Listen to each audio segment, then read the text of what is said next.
Welcome to the 1960s, the era of the original muscle car. Here are the 10 muscle machines that truly made a mark. 1962 Pontiac Catalina SuperDuty. It's important to note that the full-size 1962 Pontiac Catalina and Grand Prix weren't initially considered 60s muscle cars, as the term hadn't yet been coined. However, these powerful cars with their robust engines, like the 421 cubic inch SuperDuty Pontiac engine boasting a 405 horsepower rating, played a significant role in racing before the AMA's ban on racing in 1963. Pontiac, already dominating motorsports, set the stage for the muscle car revolution with its SuperDuty engines. 1963 Plymouth Savoy Max Wedge. While General Motors was still mainly producing full-size cars, Chrysler had already transitioned to intermediate bodies by 1962. Chrysler's quick redesign efforts led to the introduction of the Max Wedge big block engine, with Plymouth taking the lead in 1963. The lightweight, 426 cubic inch Max Wedge-equipped B-bodies, combined with innovative features like the industry's first 3-speed automatic transmission, made them nearly unbeatable on the track.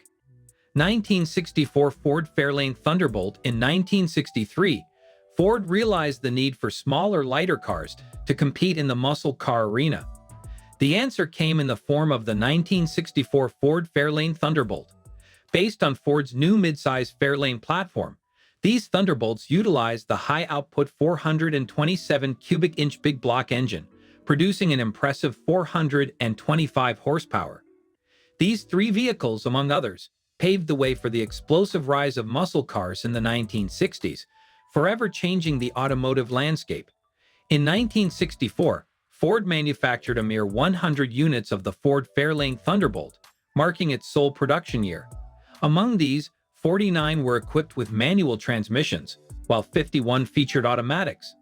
Despite being ineligible for an NASCAR competition, they clinched the 1964 NH Superstock Championship, foreshadowing a shift in NASCAR's regulations. By 1965, NASCAR banned the Chrysler Hemi, tipping the scales in favor of Ford. The 427 FE engine, nestled within the midsize Fairlane, coupled with a lightweight design overhaul, incorporating fiberglass components and plexiglass windows, propelled Ford's dominance on the track.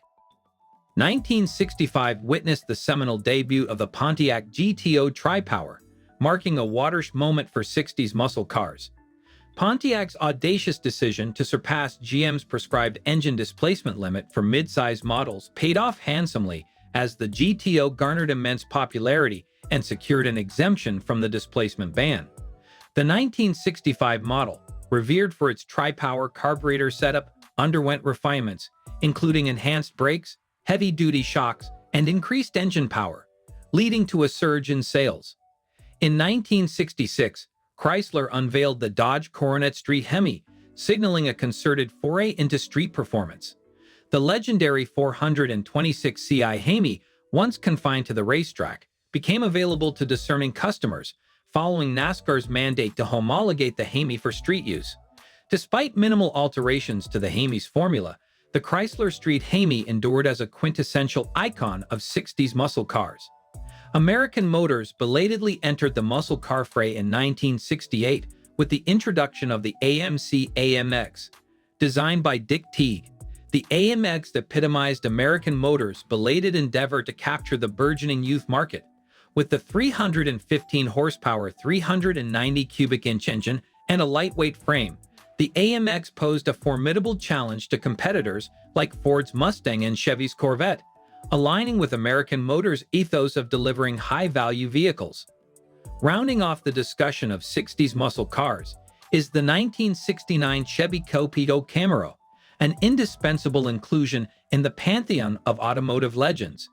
In the realm of Camaros, the 1969 Capito Central Office Production Order stands unrivaled. Typically, COPOs were commissioned to outfit non-performance vehicles with special features. However, savvy dealerships recognized an opportunity to surreptitiously integrate Chevy's top engine into its lightest model, transforming it into a factory-built supercar. In this instance, COPDO denoted a 427 cubic inch big block Chevy V8, a powerhouse typically reserved for top-tier Corvettes and full-size Chevys. In 1969, an internal limit restricted engine sizes to 400 cubic inches for smaller cars like the Camaro.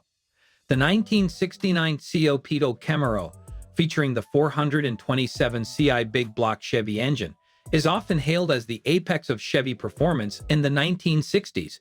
Notably, there were two variants: the COPO 9561 with a solid lifter L72 iron block, estimated to have produced 4,275 units, and the rarer COPO 9560 with the aluminum DL1427 CI big block, of which only 69 were built. These COPO Camaros were typically distributed by dealerships like Yanko, Fred Gibb, and Berger.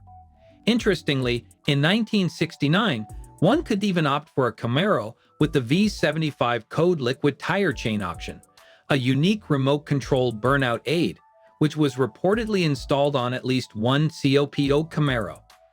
The 1969 Boss 429 Mustang emerges as the preeminent specimen within the breed of pony cars.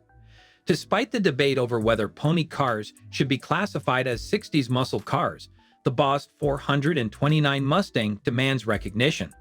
Initially conceived as a clandestine means to excel in NASCAR competitions, the Boss 429 Mustang featured enhancements tailored for track domination. Although the Cobra Jet 428 Mustang often outpaced it, the Boss 429's focus on NASCAR optimization rendered it a formidable contender on the street. With a production run of a mere 859 units in 1969 and 499 in 1970, the Boss 429 Mustang boasted an underrated 375 horsepower engine, later upgraded with a mechanical tappet for improved performance. In 1969, Dodge unveiled the audacious Hemi Daytona, a symbol of Detroit's escalating horsepower arms race. Harnessing the fervor surrounding the era's technological advancements, Dodge embarked on an ambitious endeavor to produce 500 specially equipped Dodge Chargers for public consumption. With its aerodynamic design and formidable 426 CI Hemi engine, the Daytona captured the public's imagination, solidifying its status as an icon of 60s muscle cars. The 1970 Chevelle SS 454, epitomizing General Motors' midsize A-body platform, particularly the Chevy Malibu, emerged as a quintessential muscle car. With the introduction of the 454 CI big block Chevy engine as part of the RPO-Z15 equipment option, the Chevelle SS 454 solidified its place atop the muscle car hierarchy. Available in LS5 and LS6 variants, the latter boasting an impressive 450 horsepower, the SS 454 Chevelle became synonymous with raw power and performance.